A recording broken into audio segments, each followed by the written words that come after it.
Subscribe to my channel for more videos and press the bell icon for latest updates. बिस्मिल्लाहिर्रहमानिर्रहीम, अस्सलाम वालेकुम। आज हमारा जो टॉपिक है उसका टाइटल है फ़ोटो पीरियोडिज़म, और वो इस चैप्टर का सबसे कंसेप्चुअल टॉपिक है। इस वजह से इसको आप लोगों ने अच्छी तरह तैयार भी करना है और समझना भी है, क्योंकि इसका अगर कोई पॉइंट दरमियान से समझ नहीं आया तो उससे अगला पॉइंट थोड़ा सा समझना क्या होगा, मुश्किल होगा। इस वजह से आपने अपने समझ को साथ साथ मेंटेन रखना है। तो सबसे पहले फ़ोटो पीरियोडिज़म। अब ये जो वर्ड है वो दो वर्ड का कॉम्बिनेशन, फ़ोटो लाइट को कहा जाता है, पीरियोडिज़म ड्यूरेशन को कहा जाता है। यानी अगर प्लांट में कोई ऐसा फिनोमिनन जो लाइट की ड्यूरेशन की वजह से इफ़ेक्टेड हो तो इस कॉन्सेप्ट को फ़ोटो पीरियोडिज़म कहा जाता है। द फिनोमिनन ये एक वो प्रोसेस है in which light exerts its effect. Light का असर होता है प्लांट के ऊपर, कब होता है? Through variation in day length, जब लाइट का पीरियड बदलता है। यानी आप कह सकते हैं कि जैसे मुख्तलिफ दिन होते हैं, बाज़ में दिन, बाज़ सीज़न ऐसे जिनमें दिन छोटे होते हैं, बाज़ सीज़न ऐसे हैं जिनमें दिन थोड़े से लेंथी होते हैं। तो दोनों के इफ़ेक्ट की वजह से काफ़ी सारे प्लांट के अंदर प्रोसेस इफ़ेक्टेड हो रहे होते हैं। तो इस फिनोमिनन को, जिसमें डे लेंथ से मुराद ड्यूरेशन ऑफ लाइट है, के चेंज होने से अगर प्लांट की ऊपर कोई इफ़ेक्ट हुआ है तो इस इफ़ेक्ट को फ़ोटो पीरियोडिज़म कहा जाता है। दो चीज़ें, फ़ोटो पीरियोडिज़म और टेम्परेचर, ये दोनों मिलके प्लांट में काफ़ी सारे प्रोसेस को इफ़ेक्ट कर रही होती हैं।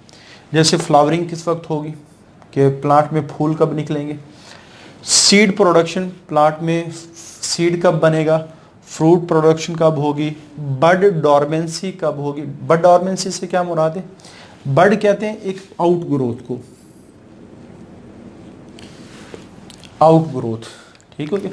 तो ये आउट ग्रोथ भी सीड की तरह काम करती है। अनफेवरेबल कंडीशन में अपनी ग्रोथ को रोक लेती है, फेवरेबल कंडीशन में अपनी ग्रोथ को स्टार्ट कर देती है।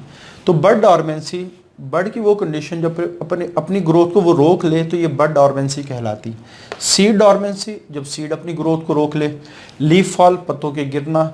जर्मिनेशन, सीड का ग्रो करना, बड का ग्रो करना, ये जर्मिनेशन कहलाती। तो ये जितने भी प्रोसेस हैं ये सारे इफेक्टेड होते हैं ड्यूरेशन ऑफ लाइट यानी फोटो पीरियड्स और टेम्परेचर की वजह से। ख़ास तौर पे फोटो पीरियोडिज़म की इम्पॉर्टेंट उस वक्त ज़्यादा हो जाती है जब शूट किसको कहा जाता है? प्लांट में जो ज़मीन से ऊपर वाला हिस्सा है वो शूट कहलाता है। तो शूट के अंदर मेरिस्टेम बड बना रही होती है। वो बड काफ़ी किस्म के हो सकते हैं। लीफ बड, जिसे लीव्स ने बनना है, लेटरल बड्स, जिससे शाखों ने निकलना है, या फिर फ्लोरल बड, जिसे फूल ने निकलना है। तो फोटो पीरियोडिज़म उस वक्त फ्लावरिंग को ज़्यादा इफेक्टेड करती है जब शूट मेरिस्टेम के अंदर यानी पौधे के ऊपर वाले हिस्से में फ्लोरल बड्स निकलना शुरू होते हैं। फ्लोरल बड से क्या मुराद है? कि वो बड्स जिनसे फ्लावर्स बनेंगे उनको फ्लोरल बड्स कहा जाते हैं। इंस्टेड, बजाय इसके लीफ बड और लेटरल बड्स। तो लीफ बड और लेटरल बड्स भी बनते रहते हैं, लेकिन लीफ बड से लीफ बनेगा, लेटरल बड से लेटरल बनेगा। और ये काम तो शुरू से ही स्टार्ट हो जाता है, शुरू से, यानी जो ही आप कह सकते हैं जर्मिनेशन करके सीड का सीडलिंग बाहर आता है। सीडलिंग उस छोटे से पौधे को कहा जाता है जो सीड से बाहर आता है, तो उसमें लेटरल बड्स और लीफ बड स्टार्ट हो जाते हैं। लेकिन एक मखसूस टाइम के ऊपर ये फ्लोरल बड्स आते हैं। तो फ्लोरल बड से फ्लावरिंग नहीं होना है, तो फ्लावरिंग के ऊपर फोटो पीरियोडिज़म का बहुत ज़्यादा असर होता है। उसके बाद इस कॉन्सेप्ट को कि फ्लावरिंग फोटो पीरियोडिज़म की वजह से कैसे इफेक्टेड होती है, इसको सबसे पहले स्टडी किया था 1920 के अंदर एलर्ड एंड गर्नर, ये दो साइंटिस्ट हैं, इन्होंने स्टडी किया। अच्छा, इनके सबसे पहले कुछ ऑब्जर्वेशन थी। इन्होंने देखा कि टोबैको प्लांट एक मखसूस सीज़न में फ्लावरिंग करते हैं। यानी टोबैको प्लांट कुछ अरसा शॉर्ट डेज में गुजारते हैं, और जब वो शॉर्ट डेज में कुछ अरसा गुजारते हैं फिर उनके ऊपर फ्लावरिंग होती है, फिर उसके ऊपर आप कह सकते हैं सीड फॉर्मेशन या आप कह सकते हैं फ्रूट फॉर्मेशन होती है। तो पहली ऑब्जर्वेशन ये थी, दे studied plant tobacco plant flower, कि टोबैको प्लांट में फ्लावर्स निकलते हैं ओनली आफ्टर एक्सपोजर, जब उनको सामने लाया जाता है two series of short days, यानी अगर टोबैको प्लांट को काफ़ी दिन शॉर्ट डेज में रखा जाए फिर उसके बाद टोबैको प्लांट में फ्लावरिंग होती है। अगर हम नेचुरली बात करें तो प्लांट जो टोबैको प्लांट है इसका जो नेचुरल सीज़न है जो वो फ्लावरिंग करते हैं वो है ऑटम सीज़न। और ऑटम आपको पता ही है, जैसे अक्टूबर नवंबर में ये आमतौर पे ऑटम सीज़न होता है और इन दिनों में जो डेज़ की जो ड्यूरेशन है वो छोटी होना शुरू हो जाती है और जो नाइट है वो लंबी होना शुरू हो जाती है। यानी ऑटम सीज़न बेसिकली एक ऐसा सीज़न है जिसमें काफ़ी हद तक शॉर्ट डेज आ चुके होते हैं और रातें लॉन्ग नाइट्स आ चुकी होती हैं। ठीक है, तो आप ये समझ लें टोबैको प्लांट नेचुरली इसका जो नेचुरल सीज़न है फ्लावरिंग का वो है ऑटम सीज़न। इन्होंने फिर एक्सपेरिमेंट के ज़रिए से एक चीज़ ऑब्ज़र्व की, अगर टोबैको प्लांट को लॉन्ग डेज में जब ड्यूरेशन लंबा हो अगर आर्टिफिशियली शॉर्ट डेज दिए जाएं तो उन शॉर्ट डेज के एक्सपोजर के बाद, उन शॉर्ट डेज से गुजरने के बाद टोबैको प्लांट लॉन्ग डेज में भी फ्लावरिंग करते हैं। अब शॉर्ट डेज कैसे दे सकते हैं? बेसिकली जैसे फॉर एग्जांपल एक टोबैको प्लांट है उसको दिन के वक्त थोड़ी देर के लिए अंधेरे में रख दें, एक तो उसकी नेचुरल नाइट है, एक थोड़ी सी आर्टिफिशियल नाइट भी दे दें, तो ओवरऑल नाइट को लंबा कर दें। तो जो ही नाइट को लंबा करेंगे तो हो सकता है जो दिन है वो उसका ड्यूरेशन क्या हो जाएगा, कम हो जाएगा। तो उन्होंने क्या किया, ये ऑब्ज़र्व किया कि अगर हम टोबैको प्लांट को शॉर्ट डेज के सामने एक्सपोज करें, उससे गुजरने दें शॉर्ट डेज में, और शॉर्ट डेज हमने बनाए आर्टिफिशियली, खुद क्रिएट किए, तो उसके बाद भी फ्लावरिंग टोबैको प्लांट में हुई। अच्छा, बाकी सारे फैक्टर भी कांस्टेंट रखने हैं, टेम्परेचर का फैक्टर भी कांस्टेंट रखना है क्योंकि वो भी फ्लावरिंग के ऊपर इफेक्टेड होता है। इस कॉन्सेप्ट को भी हम आगे डिस्कस करें। तो सबसे पहला ऑब्जर्वेशन उन्होंने टोबैको प्लांट के ऊपर की, फिर फर्दर काफ़ी सारे प्लांट को स्टडी किया। सारा कुछ स्टडी करने के बाद उन्होंने प्लांट की 3 बड़ी कैटेगरीज बनाई। With further studies they were able to classify flowering plant into 3 group. Short day plant जो फ्लावरिंग के लिए रिक्वायर करते हैं शॉर्ट डेज को, यानी ड्यूरेशन ऑफ डे छोटा होना चाहिए, ड्यूरेशन ऑफ नाइट बड़ी होनी चाहिए। जो लॉन्ग डे प्लांट है इनको फ्लावरिंग के लिए हमेशा लॉन्ग डेज चाहिए। और डे न्यूट्रल प्लांट, काफ़ी सारे प्लांट ऐसे भी हैं, आगे हम इनके एग्जांपल भी डिस्कस करेंगे, उनको डे न्यूट्रल प्लांट कहा जाता है, जिनके ऊपर फोटो पीरियडिज्म का कोई असर नहीं होता, without influenced by the photo periods. ठीक हो गया। यानी फिर उसके बाद जब इन्होंने ये क्लासिफिकेशन कर ली तो फिर मज़ीद एक्सपेरिमेंट हुए। अच्छा, अगर हम थोड़ा सा इसको ग्राफिकली देखें जो आसानी से आपको समझ भी आ जाएगा, ये जो मैंने शेडिड एरिया बनाया है ये डार्कनेस का पीरियड है, ये विदाउट जो शेडिंग एरिया है ये लाइट का पीरियड है, डे का पीरियड है। तो अगर आप देखें तो यहाँ दिन लंबा, रात लंबी है और दिन छोटा है, तो ये शॉर्ट डे, ये बनेगा लॉन्ग डे। तो शॉर्ट डे प्लांट में, शॉर्ट डेज में जब दिन छोटा हो रात लंबी हो तो शॉर्ट डे प्लांट फ्लावरिंग करते हैं। लेकिन उसी सीज़न में जब शॉर्ट डेज होते हैं, एसडीपी का मतलब शॉर्ट डे प्लांट्स, जो एलडीपी होते हैं ये फ्लावरिंग नहीं करते। एक नेचुरल ऑब्जर्वेशन है। जब लॉन्ग डेज आते हैं यानी ड्यूरेशन ऑफ लाइट ज़्यादा होता है और ड्यूरेशन ऑफ डार्कनेस यानी रात का ड्यूरेशन कम होता है, तो लॉन्ग डे प्लांट फ्लावरिंग करते हैं, शॉर्ट डे प्लांट फ्लावरिंग नहीं करते। ये कॉमन सी ऑब्जर्वेशन है। लेकिन मजीद जब एक्सपेरिमेंट हुए उस रिजल्ट ने थोड़ा सा हैरान किया। वो एक्सपेरिमेंट किया थे कि सबसे पहले अगर आप देखें ये दिन लंबा है और रात छोटी है, तो ये बनेगा लॉन्ग डे पीरियड। ये क्या बनेगा? Long day period. तो इनका दिन लंबा है, लॉन्ग डे पीरियड।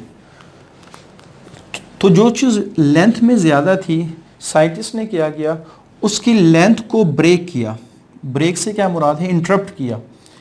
जैसे थोड़ी देर के लिए उस ड्यूरेशन में, हालांकि दिन का वक्त था, थोड़ी देर के लिए प्लांट को अंधेरे में रख दिया गया, घंटे के लिए, 2 घंटे के लिए, 3 घंटे के लिए। यानी आप कह सकते हैं फिर थोड़ी देर बाद वो लाइट में रहा, फिर थोड़ी देर के लिए अंधेरे में रखा गया।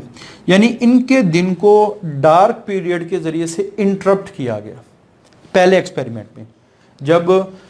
जब देखा शॉर्ट डे प्लांट, अब ये लॉन्ग डेज हैं, नॉर्मल किस्म की कंडीशन ही नज़र आई कि लॉन्ग डे प्लांट ने फ्लावरिंग की, शॉर्ट डे प्लांट ने फ्लावरिंग नहीं की।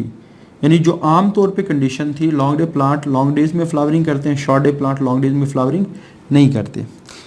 लेकिन फिर आए शॉर्ट डे पीरियड वाला एक्सपेरिमेंट।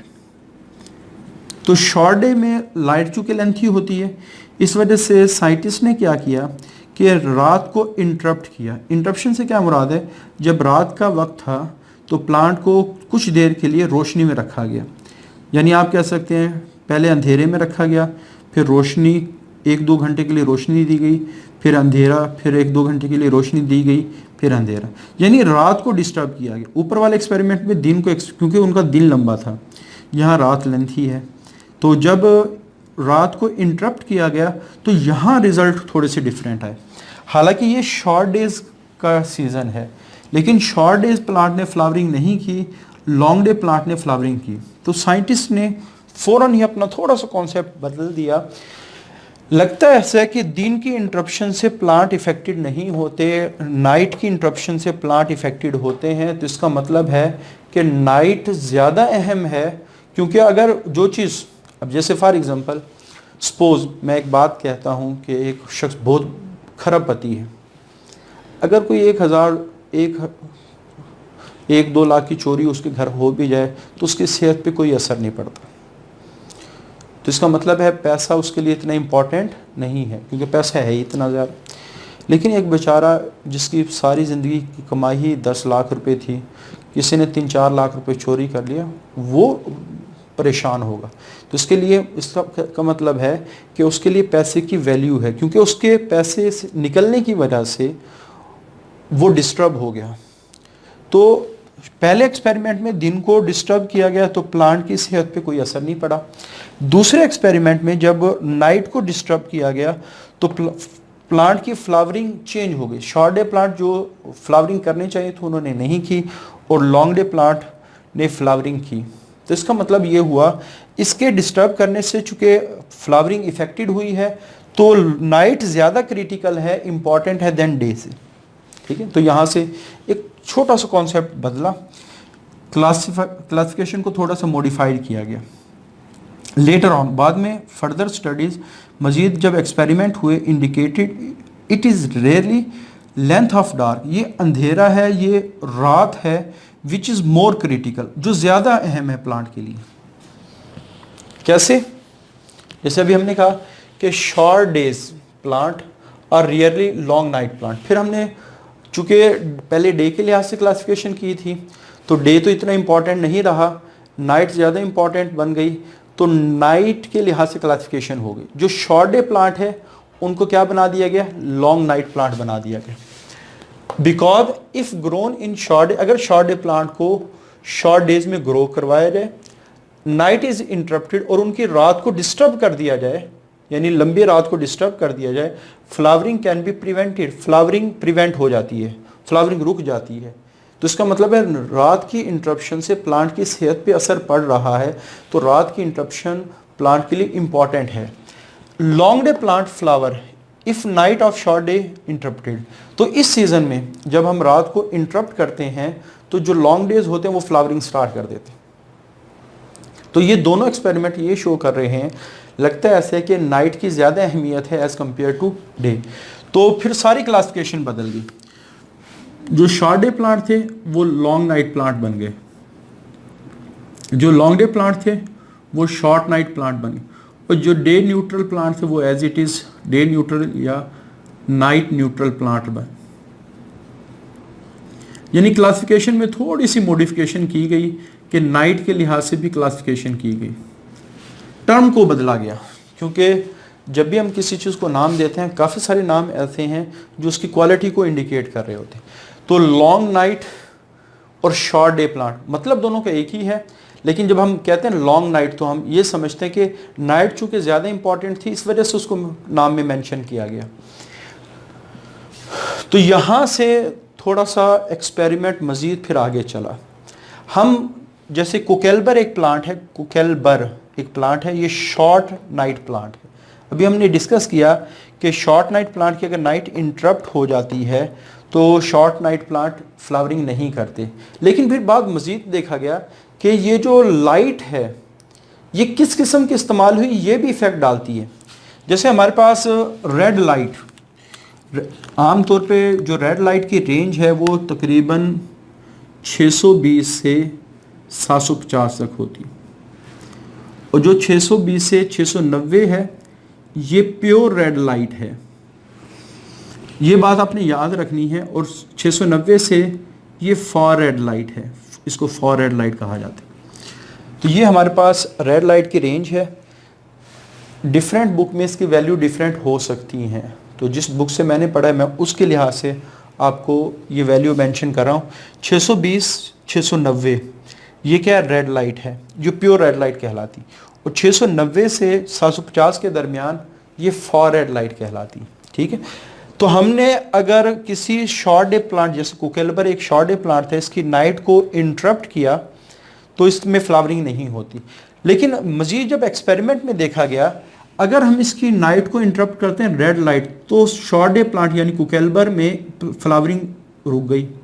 लेकिन जब हमने उसको फॉर रेड लाइट के जरिए से इंटरप्ट किया तो शॉर्ट डे प्लांट में इफेक्ट रिवर्स हो गया और फ्लावरिंग होती रही। तो यहाँ से एक रिजल्ट निकला कि क्वांटिटी के साथ साथ क्वालिटी भी इंपॉर्टेंट है। ये नहीं कि लाइट रात की इंटरप्शन होगी तो फ्लावरिंग रुक जाएगी, नहीं, एक मखसूस क्वालिटी की लाइट आएगी वो रात को इंटरप्ट करेगी फिर फ्लावरिंग रुकेगी।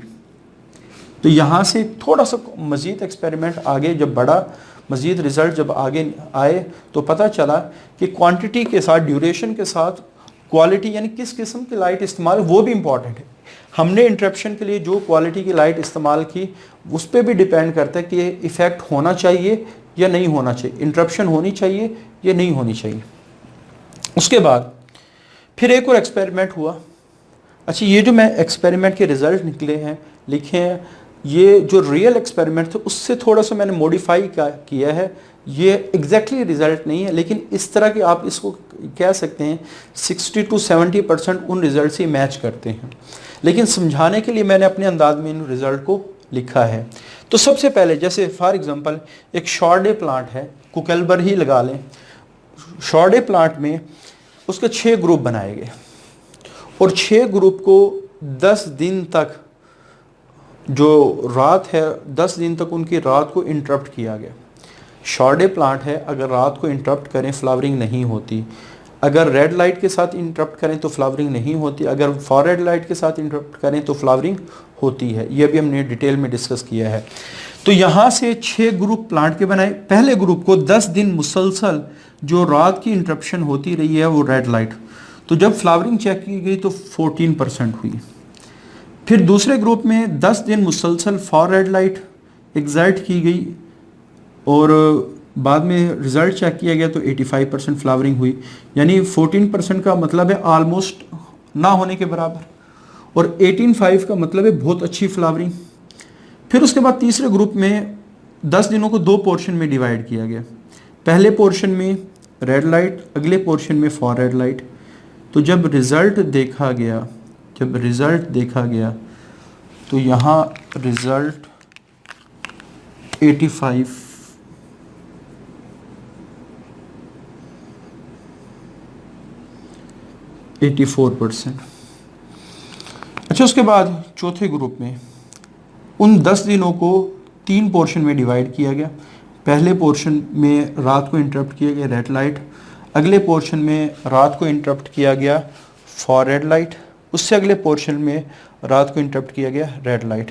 तो जब फ्लावरिंग चेक की तो फ्लावरिंग हुई थी ऑलमोस्ट 13%, यानी फ्लावरिंग बहुत कम हुई। उसके बाद पांचवें ग्रुप में 10 दिनों को 4 पोर्शन में डिवाइड किया। पहले पोर्शन में रेड लाइट, अगले पोर्शन में फॉर रेड लाइट, उससे अगले पोर्शन में रेड लाइट, उसके बाद फॉर रेड लाइट। तो यहाँ फ्लावरिंग चेक की तो पता चला फ्लावरिंग ऑलमोस्ट वही 85% हुई। उसके बाद छठे ग्रुप में जो 10 दिन हैं उनको 5 पोर्शन में डिवाइड किया गया, red light for red light, red light for red light. तो यहाँ ऑलमोस्ट 14% के राउंड अबाउट फ्लावरिंग हुई। अच्छा, जब ये रिज़ल्ट निकल आए तो इन रिज़ल्ट से क्या शो होता है कि आम तौर पे जो लाइट सबसे आखिर में दी जाती है उसका रिजल्ट आ रहा है।